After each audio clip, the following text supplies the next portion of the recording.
Todos los martes en la sintonía de Radio Abarán, un programa para conocer más a nuestros mayores, con noticias de actualidad, temas de salud, dirigido por Carmelo Gómez, presidente de la Sociedad Murciana de Enfermería Geriátrica y Gerontológica. Pues muy buenas tardes a todos los radioyentes, y televidentes de Lecciones Mayores. Este programa que Radio Abarán, de una forma muy gustosa y desde luego muy sensible, está produciendo desde hace ya varios meses en nuestro entorno. Es un programa que está atravesando la frontera del propio Abarán para ser escuchado y visto en distintas zonas de la región y de España, y me consta incluso que de algunos amigos que tengo en Sudamérica, sobre todo gracias a las redes sociales. En esta ocasión, el tema sobre el que vamos a hablar es el duelo. Es un tema que normalmente no suele ser visibilizado lo suficiente. Cuando hablamos de duelo, normalmente lo asociamos a muerte exclusivamente, lo asociamos a la parte triste de lo que sería lo que es la muerte en sí, la parte del tanatorio, la parte de la despedida, pero probablemente sea por un motivo cultural, social y cultural. Los que ya tenemos cierta edad sabemos y hemos vivido distintas formas del proceso del final de nuestra vida. Muchas de las personas, por lo menos yo, que he trabajado ya para 26 años en geriatría, he visto personas sin ganas de irse. Y he visto personas que se han ido sin ganas, pero felices de haber vivido. Y eso nos lleva a pensar en diferentes formas de afrontar tanto lo que nos espera, como luego a las personas que sobreviven a esos procesos de duelo, es decir, la familia, el cómo se maneja, el cómo nos enfrentamos ante este tipo de situaciones. Para algunos hablar de duelo y personas mayores es como traerte para acá un poco, ¿no?, la desgracia, ¿no? Yo no lo veo así, por eso creo que tenemos que empezar a desmitificar esos complejos, esos prejuicios sobre lo que significa duelo e irnos mucho más a pensar en qué es eso del duelo, qué significa, y me está pasando a mí, me va a pasar a mí, le va a pasar a gente con la que yo estoy. Bien, esa es uno de los objetivos de esta tarde. Poder hablar con tranquilidad, primero, de qué entendemos por duelo. Y segundo, pues que nos cuenten, en esta ocasión, la experta invitada, muy experta y con mucho orgullo, que es de nuestro pueblo también, distintos aspectos de lo que vamos a llamar duelo. Insisto, no es una cuestión de simple y llanamente tristeza, no es eso. Hay una parte del duelo, lógicamente, que es tristeza, pero sabemos que el duelo es reconstrucción, es volver a pasar por un proceso de reconstruirnos como personas. Y ese proceso, lógicamente, duele, pero tiene, afortunadamente, unas connotaciones positivas también. ¿Todos los duelos se van a poder pasar? Ya veremos ahora después que no todos los duelos son igual de fáciles. El ser humano nace con la capacidad de adaptarse al cambio, y entre ellas también los duelos. Pero hay veces que nos encontramos con cosas muy complicadas. De ahí viene probablemente la denominación de duelo complicado. Insisto, para hablar de esto y otras muchas cosas, tenemos hoy aquí con nosotros en Radio Abarán a María Tornero Herrero. María Tornero Herrero tiene un amplio currículum que me gustaría. Ella me decía, corta lo que quieras sin problema. Pues no voy a cortar nada, María, porque me parece súper, muy interesante y muy relevante todo lo que tiene que decir María. Ella es licenciada en Psicología por la Universidad de Murcia y además por la Universidad de los Estudios de Bolonia, con el itinerario curricular, personalidad, evaluación y tratamiento psicológico y psicología clínica y de la salud. Además, es máster en psicoterapia y comunicación Gestalt integrativa, Escuela de Psicoterapia de Valencia, entre los años 2003 y 2007. Formada en constelaciones familiares desde un modelo sistémico en el Esser Institute y Centro Bert Hellinger de Argentina. Posgrado de Counseling de Pérdidas y Duelo por la Universidad de Barcelona. Formación en Psicología Integrativa en Barcelona también, formación en análisis transaccional, y tiene muy claro, cuando yo le preguntaba a María, ¿qué haces tú como psicóloga?, ¿no? Porque claro, que lo hemos visto siempre por aquí, ¿por qué psicología, María? Pues porque para ella, tal cual me decía, su objetivo ha sido y sigue siendo desde hace muchos años trabajar lo más competente que se pueda, de la forma más competente, en lo que siempre ha sido para ella su gran pasión, que es la psicología.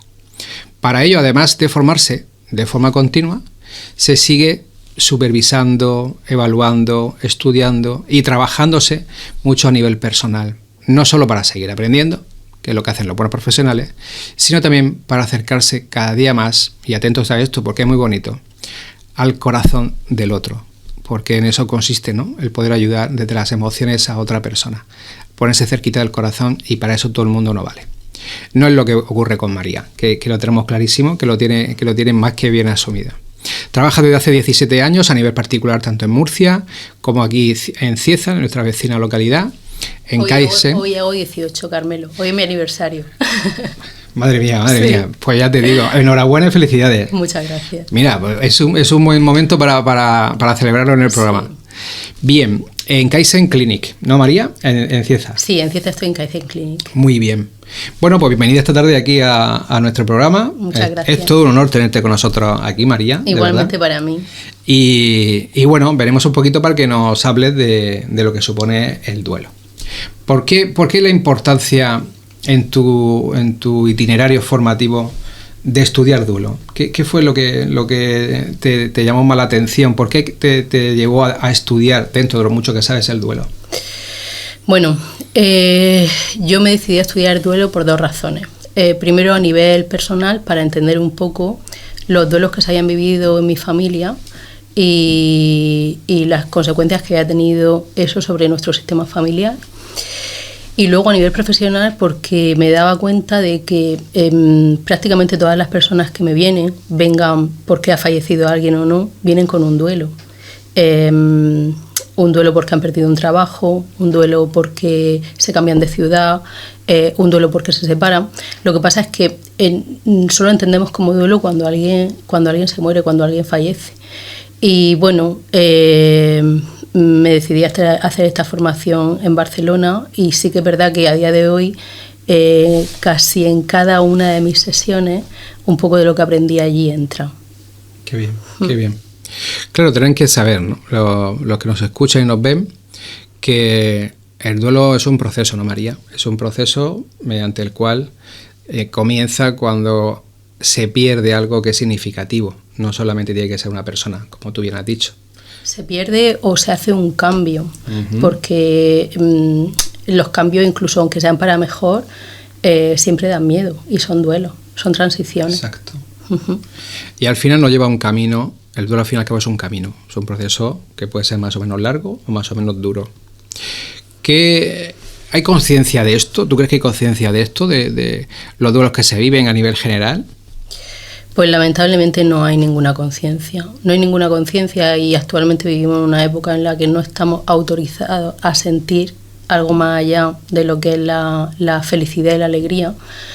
Entonces, bueno, pues sí que cuando muere alguien es como que la gente durante un tiempo es medianamente consciente de lo que puede estar pasando la familia, los amigos, etcétera, pero no está la conciencia de, por ejemplo, pues cuando alguien pues pierde un bebé, o cuando pierde un trabajo, o cuando se pierde un abuelo.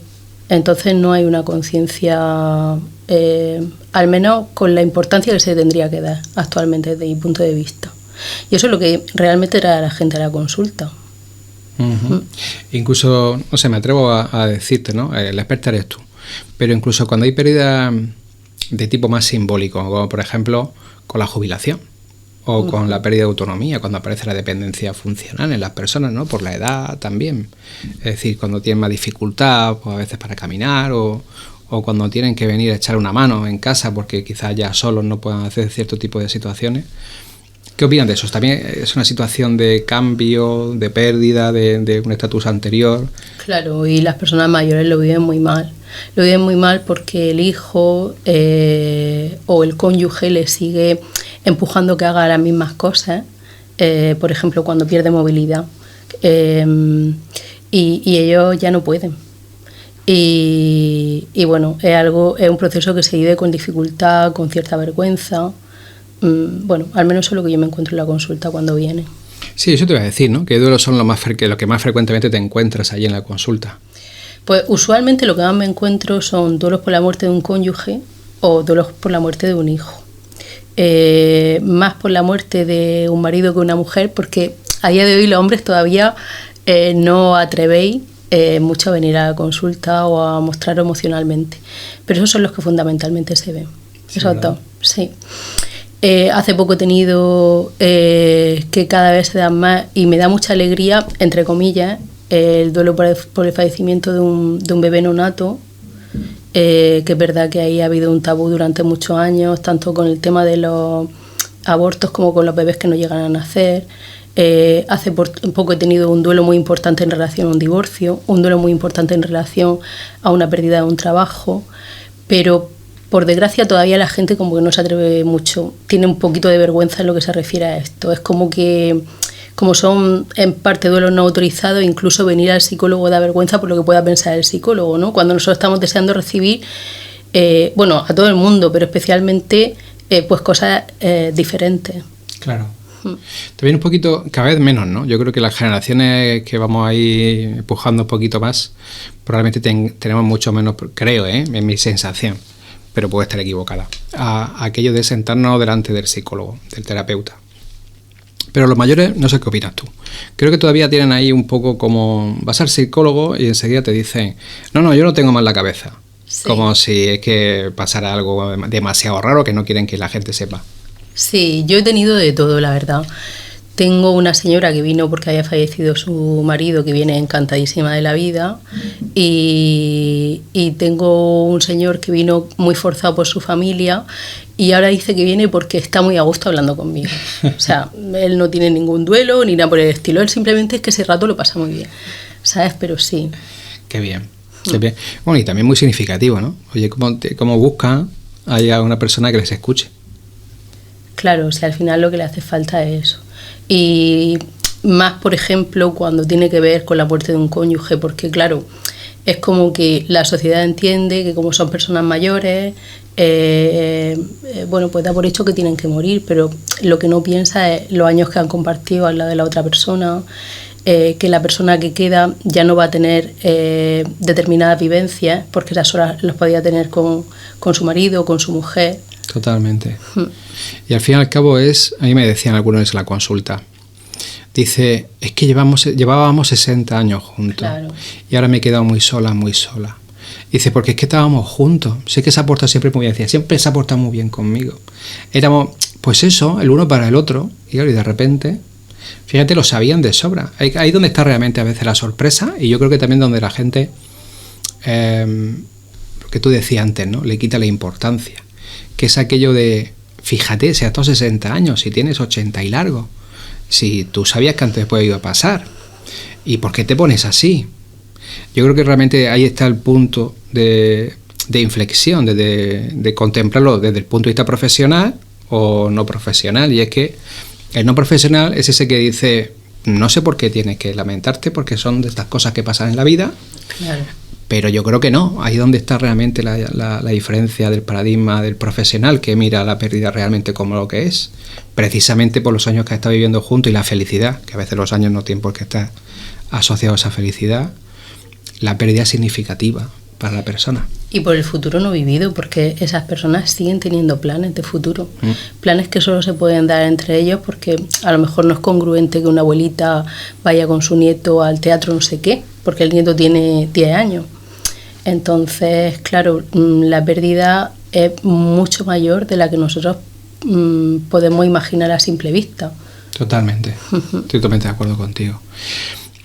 Si hay algo que nos preocupa mucho, ¿no?, a los que trabajamos, pero seguro que tú como psicóloga muchísimo más, serían los duelos no autorizados, ¿no? Los que realmente explica un poquito a la audiencia qué significa eso de duelo no autorizado. Y eso ya has adelantado algo, pero profundiza lo que tú necesites en cuanto a esos bebés neonatos, las muertes perinatales incluso también, ¿no? Es decir, incluso claro, poco después de nacer. Y ese duelo por el abuelo, ese duelo que hay veces que sí, que es diferente al duelo de la vejez, pero pues ya por el arraigo, ¿no? A veces también se nos olvidan los niños, cuando el mayor se va.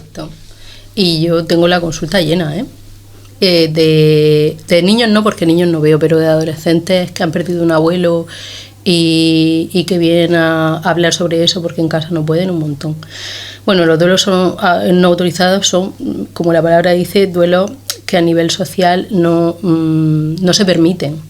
No se entiende que la persona pues pueda estar triste pues porque ha perdido a un bebé cuando la gestación era de 3 meses, o incluso a un bebé nacido con días, o no se entiende que un niño pueda estar triste porque se muere un abuelo.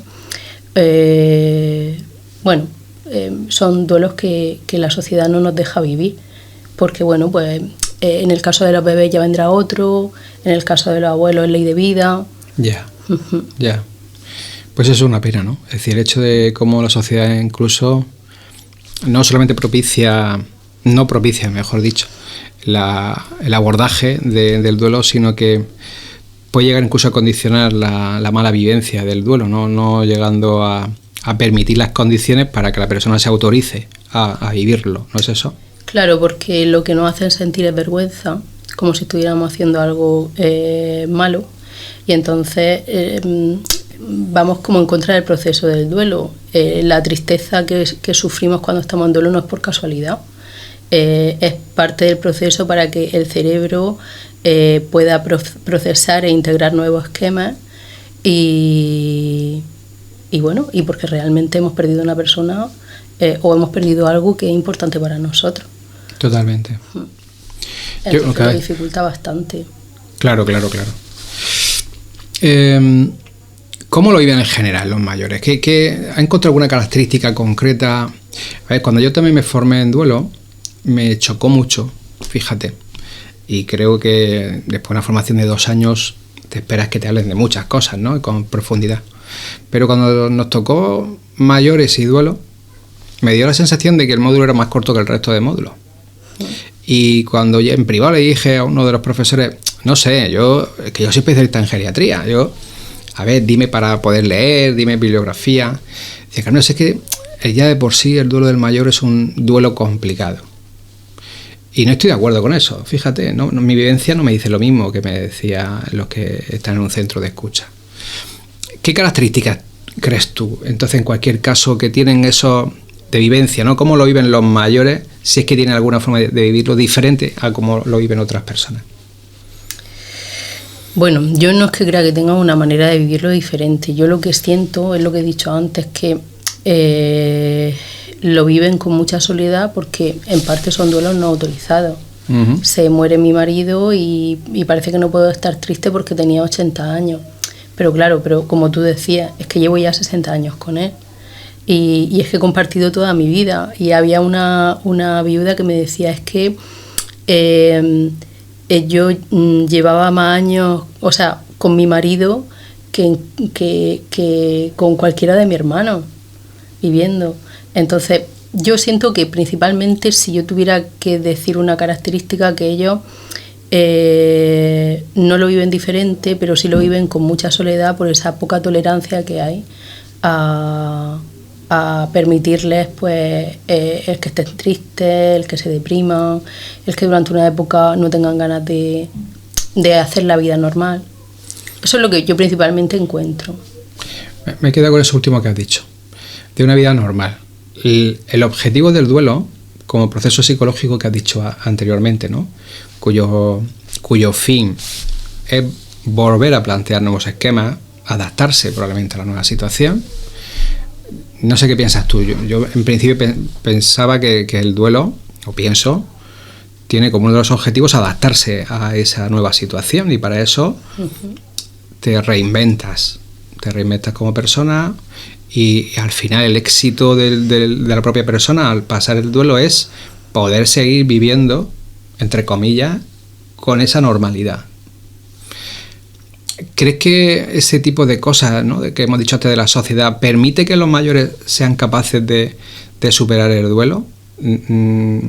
Es un factor de complicación probablemente que la propia sociedad no vea bien que el mayor se le apetezca quitarse el luto o le apetezca irse a la calle a darse una vuelta. Sí, la sociedad se lo hace un poquito más difícil en general. Yo creo que en cualquier caso, no sé qué piensas tú, pero por ejemplo, cuando en un momento determinado, fíjate, llega la persona que se quiere jubilar y en un momento determinado, no sé si has oído esa frase típica de ¿estarás deseando jubilarte para llevar a los críos al colegio y no hacer nada?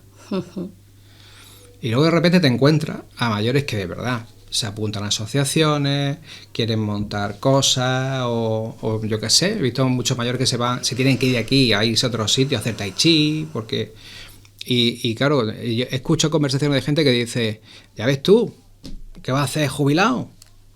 Me parece un machaque de la propia sociedad a personas que lo que quieren es adaptarse al nuevo cambio. Es decir, ya no tengo el rol trabajador, ya no tengo el rol de población activa, ya no tengo la presión de, jolín, es que de mí depende un montón de cosas. Y les roban esa capacidad que tiene la persona de reinventarse.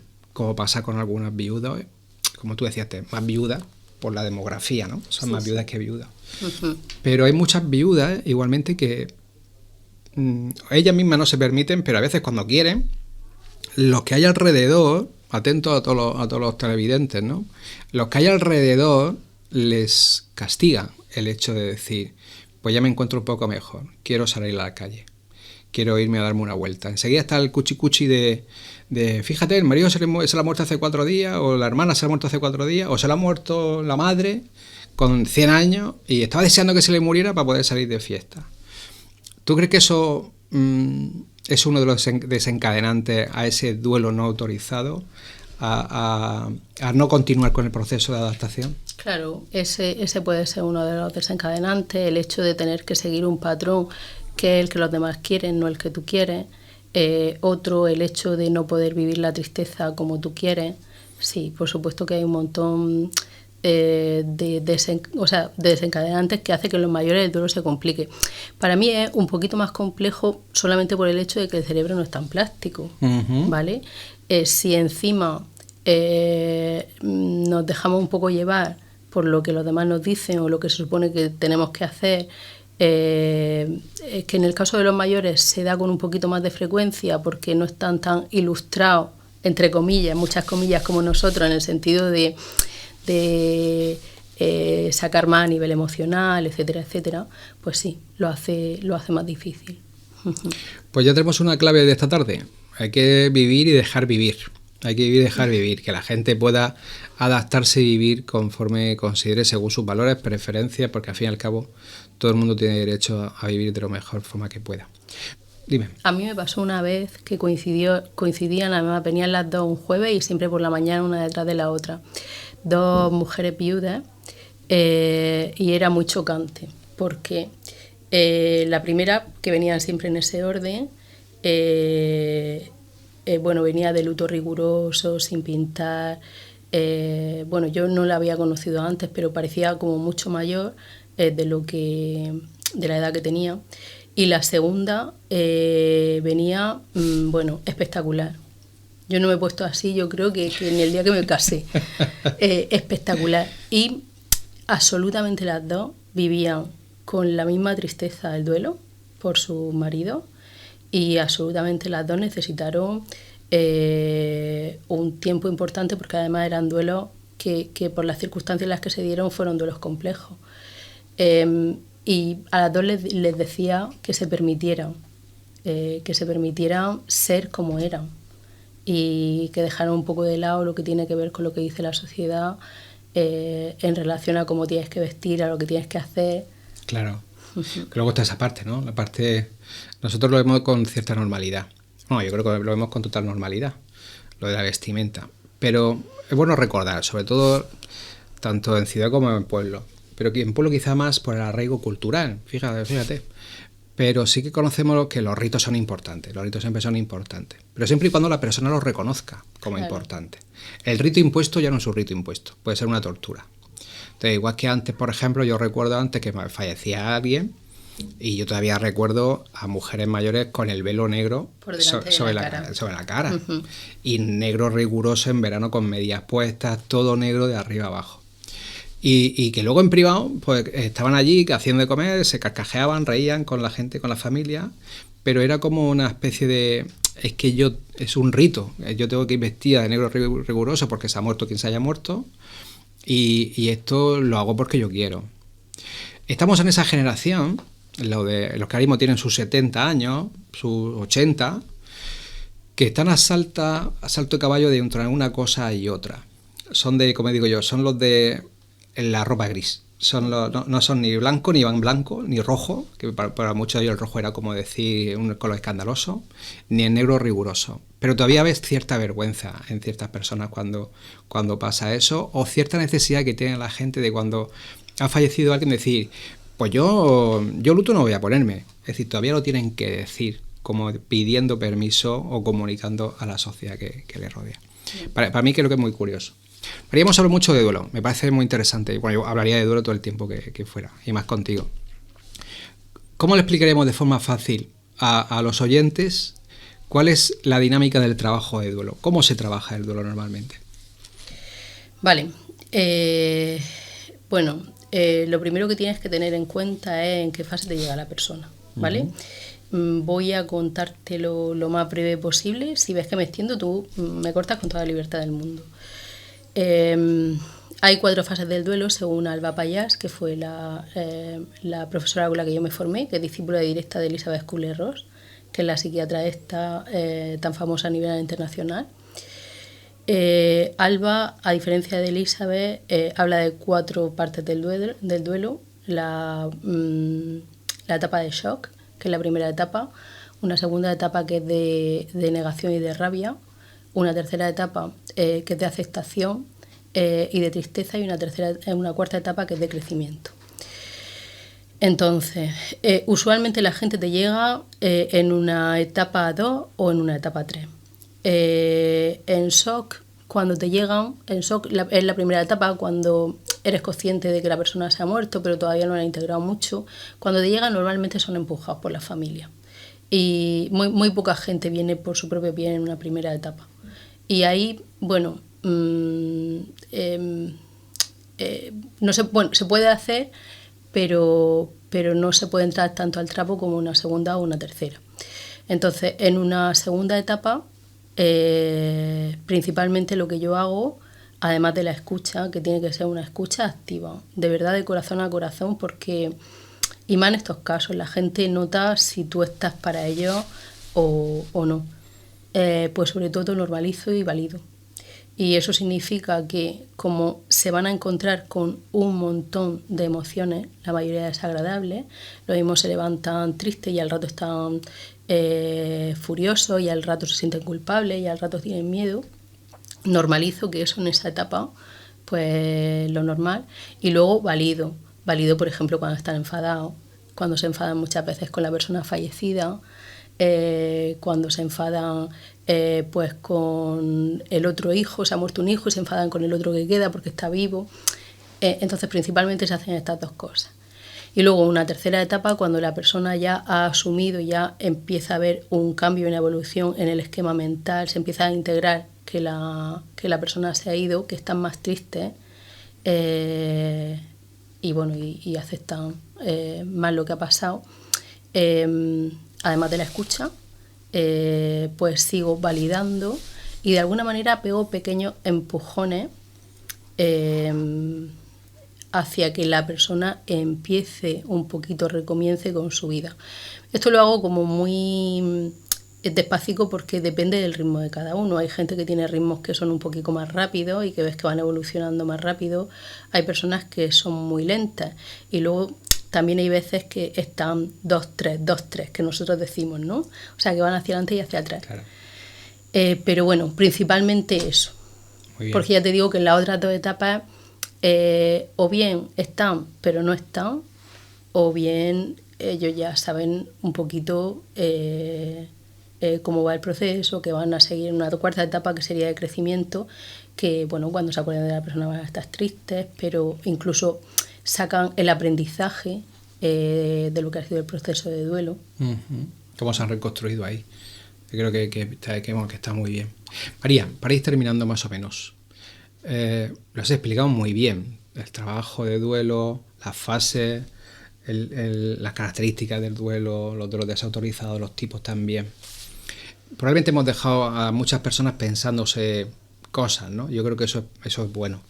Es decir, por lo menos romper, como decíamos al principio, ciertos mitos que están por ahí colgando.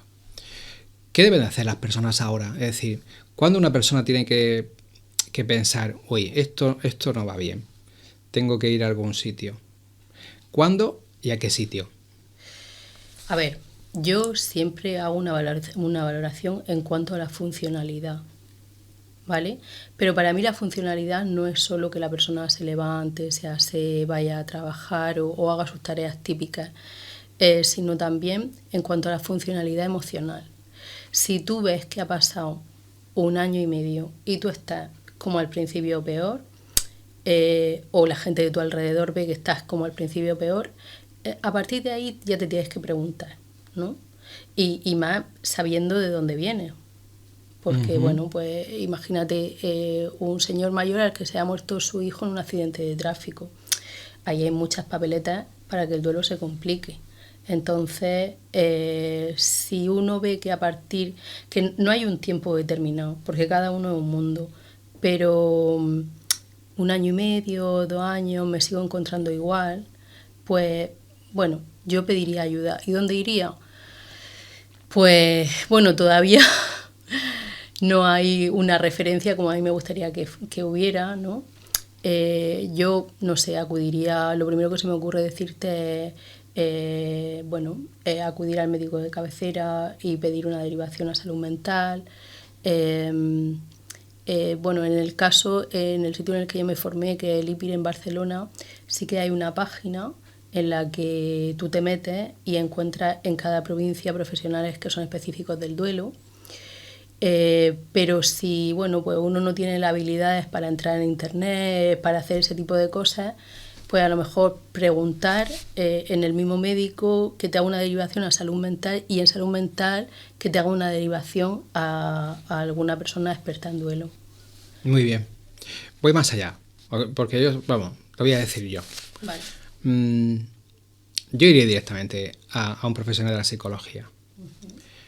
Lo que has dicho es lo que debería ser, como tú bien has dicho. O sea, serían las referencias habituales.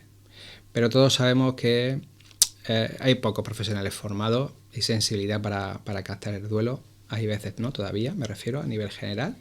Y en salud mental eso es una pena, porque muchas veces todavía tienen que esperarse meses y meses para que te den una cita con el psicólogo o psicóloga de referencia. Por eso yo sigo abogando por directamente al psicólogo o psicóloga que haya referencia. A cualquier psicólogo o psicóloga, también te lo digo. Bueno, si tienes unos años de formación, yo creo que puedes trabajar en duelo, a lo mejor no de manera tan específica como los que hemos hecho una formación, pero es verdad que esto es un trabajo muy de artesano, que a medida que van pasando los años tú te vas curtiendo en todo, ¿no? Y bueno, si tienes un poquito de ética, a lo mejor no haces la formación tal, pero ya te pones a leer. Claro, ¿no? Claro. A ver, a mí me encantaría poder decir, claro, ir a buscar psicólogos de duelo. Lo que pasa es que, sobre todo en determinados ámbitos, por ejemplo, en el ámbito de los mayores, ellos no lo ven tan sencillo como nosotros. Yeah. Pero sí, para mí sería tan fácil, yo es que personalmente como no atranco, como ir a la clínica más cercana y decir, oye, ¿tenéis psicólogo? Y del tuyo trabaja duelo. Oye, ¿y tu psicólogo me puede decir? Porque eso me lo han dicho a mí. Oye, ¿tú trabajas tal? No. ¿Y tú me puedes decir? Pues claro, y te lo busco ahora mismo. Y si no te lo encuentro yo, llamamos al colegio de psicólogos. Qué bien. ¿Sabes? Qué bien. Entonces, para mí es tan sencillo como eso, pero depende de la destreza de cada uno. Muy bien, pues María, ya que se nos ha quedado se nos ha quedado el programa cortísimo, con lo cual eso sabe qué significa, ¿no? Que antes o después volveremos a llamarte para que nos sigas ampliando. Bueno, probablemente merezca mucho la pena dedicar un programa a las emociones, ¿no? Relacionado con todo esto, la culpa. Eso estaría muy bien, porque es verdad que la culpa y la rabia, que son las grandes estrellas, sobre todo de la etapa 2, están tan prohibidas, tan poco permitidas, que incluso en la consulta, invitándolo a que la saquen, les cuesta un les montón. cuesta trabajo. Cultura nos tiene ahí machacadísimo. La última cosa ya, antes de despedirnos. María, sobre todo a esas personas que intentan hacerlo bien con alguien que ha perdido a alguien o algo, pero que luego dicen cosas que son súper terribles para la persona que está pasando el duelo, como esto no es nada, esto es normal, esto, ¿qué vamos a hacer? Es lo que toca, esto es lo que Dios quiere. Es decir, ¿qué cosas, al menos, si hay personas ahí que están al otro lado pensando, ¿qué tengo que, si me entero de alguien que fallece, o algún amigo mío que sé que ha fallecido alguien muy querido, ¿qué cosas no hay que decir como poco? ¿Qué alguna cosa, qué frase, qué palabras son las que no habría que decir para no complicar o que el otro no tenga esa sensación de acompañamiento tan necesaria en momentos como son los del duelo? Bueno, más que lo que no hay que decir, yo pediría a la gente que vaya a acompañar. Yo muchas veces cuando me llaman para ir al tanatorio, siendo la psicóloga no digo ni pío. Alba Payas nos decía, que le decía a Elizabeth Kubler-Ross, escuchas y callas. Al final lo que la gente necesita, sobre todo en las primeras etapas, es poder sacar y poder volver a contarte para que el cerebro vaya elaborando. Entonces, más que no decir, yo invitaría a la gente a que a lo mejor pues de un abrazo, de la mano, y diga, estoy aquí para lo que necesites, para lo que quieras, y que escuche al otro, porque el otro tiene mucho que decir. Al principio a lo mejor simplemente con las lágrimas, y luego normalmente con la palabra. Qué bien, cuánto bueno todo lo que dices, como sota que eres psicóloga, ¿eh? Cómo lo relaja. Bueno, María, como ya viene siendo tradición, ¿qué libro, qué película le recomendaríamos a las personas que nos están escuchando o viendo en estos momentos para poder seguir ampliando cosas que se les haya quedado así cortas, o simplemente que le invitamos a que vayan leyendo para aprender o conocer cosas de duelo? Vale, pues mira, El mensaje de las lágrimas de Alba Payas a mí me gusta mucho porque te da información sobre el duelo, un poquito como yo he dado, pero también te ayuda a ese acompañamiento y a esas cosas que no tienes que decir. De Elizabeth Kubler-Ross, La muerte un amanecer, porque además es un libro que de alguna manera te deja como un muy buen sabor de boca al final. Y he traído el de Pinceladas de Sentimiento, de Marta Gómez de la Vega, que son relatos de duelo, que pues que a mí me gustan mucho porque son pequeños relatos de cosas cotidianas que nos pasan a todos, algunos duelos no autorizados, que se lee además súper rápido y que llega al corazón. ¿Y alguna película? Un monstruo viene a verme, sin duda alguna. Porque, bueno, para mí, la película por antonomasia, lo que se refiere al duelo, porque autoriza a que nos permitamos decir, ostras, qué bien que la persona se ha ido, porque esto también es algo que me encuentro un montón, ¿no? Cuando hay alguien en agonía un montón de tiempo, se muere y la persona está súper aliviada. Entonces a mí esa película me encantó, no solo porque se hablaba de duelo, sino porque por fin se le ponía nombre y visibilidad a ese alivio. Totalmente. Un monstruo viene a verme. Pues ya lo saben los oyentes de Radio Abarán y los televidentes del programa, si se meten a internet, a YouTube, al canal YouTube de Radio Abarán. Hoy hemos aprendido, muchísimo, pero muy poco comparado con lo que deberíamos de saber de duelo. Lo compartimos seguro, ¿no, María? Ese tipo de reflexión. Les invitamos a que nos sigan acompañando programa tras programa y darle las gracias a María, sobre todo por no podía ser de otra manera, siendo baranera, pero no porque seas baranera, sino porque hay excelentes referencias tuyas, María, como psicóloga, como terapeuta, en concreto también de duelo, y yo creo que eso la gente también tiene que saberlo, que en Abarán hay muy buenos profesionales que tienen que saber quiénes son los que están en su pueblo, porque merecen muchísimo la pena. Encantado de tenerte aquí, y que seguro que no va a ser la última. Bueno, pues yo estaré encantada de volver. Muchas gracias. A ti. Como siempre, que tengan una buena semana, que disfruten, que sean felices y nos vemos en el próximo programa. Hasta pronto. Todos los martes en la sintonía de Radio Abarán, un programa para conocer más a nuestros mayores, con noticias de actualidad, temas de salud, dirigido por Carmelo Gómez, presidente de la Sociedad Murciana de Enfermería Geriátrica y Gerontológica.